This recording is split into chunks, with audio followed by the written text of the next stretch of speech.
Demak, ushbu videoda sizlar bilan align items property to'g'risida gaplashamiz. Demak, birinchi bo'lib index.html ga kirib, bu yerdan bitta h1 ochdim, ya'ni item ichida, har bitta item ichida. Unga bo'lsa a b c d deb harf berib chiqdim. Sizlar ham shunaqa qilib olasizlar.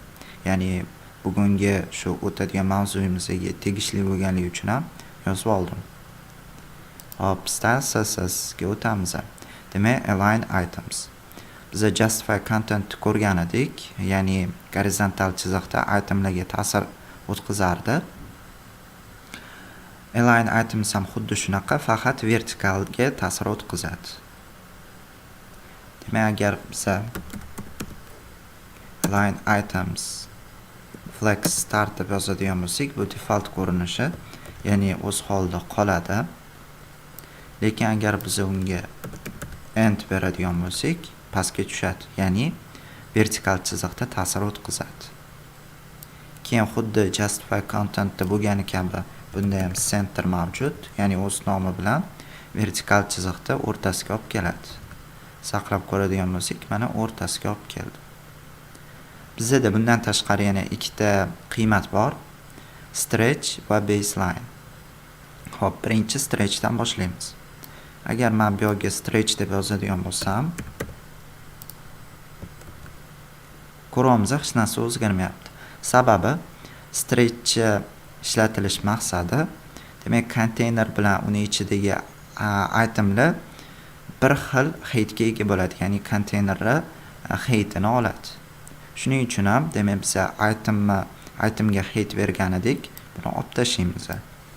Shunda natijani ko'rishimiz mumkin bo'ladi. Mana endi saqlaydigan bo'lsam, konteyner bilan bir xil heightga ega bo'ldi. Endi baseline to'g'risida gaplashamiz. Baseline bu ichidagi kontentga qarab joylashadi. Ya'ni biz harf berib chiqqan edik, ABCD. Hop, shunga demak mos o'zgaradi. Buni qanaqa qilib ko'rishimiz mumkin? Demak, index.html ga kiraman. Bu yerga har bitta demak ichidagi itemlarga alohida yana bitta class hosil qilaman. Ya'ni item 1 deyman bunga. Keyingisiga item 2, item 3 va oxirgisiga item 4. Hop, saqlayman. Style CSSga o'taman. Keyin demak item 1 heightiga birinchisiga deylik 100 piksel beraman. Bundan ko'chirib 4 ta qo'yamiz. Ya'ni bizda 4 ta item bor, shuning uchun demak 4 tasini qo'yib sonlarini o'zgartirib chiqaman.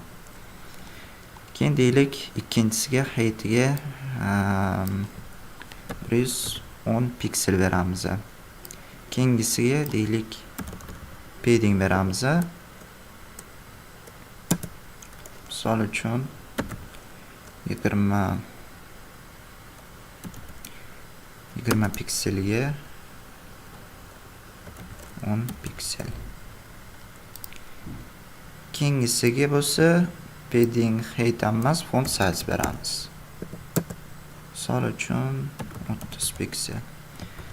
Saqlab mana ko'radigan bo'lsam, demak ko'ramiz, hammasi har xil, ya'ni bir xillarning razmeri boshqacha, boshqalarning bo'lsa paddingi, bunda bo'lsa demak font size boshqacha. Endi kelinglar, bunga stretch emas, baseline beramiz. Agar mana ko'radigan bo'lsak, hammasi ichidagi content bo'yicha joylashgan. Ya'ni mana umumiy agar pastida bunday chiziq o'tkazadigan bo'lsak, hamma harflar bir chiziqda yotyapti. Uni ichidagi demak konteynerga asoslanmayapti, faqat kontentga asoslanib, demak to'g'rilab beryapti bitta chiziqda. Bu bizda demak baseline edi. Umumiy qilib aytadigan bo'lsak, align itemsda nimalar bor? Flex start bor, flex end bor, center, baseline va stretch.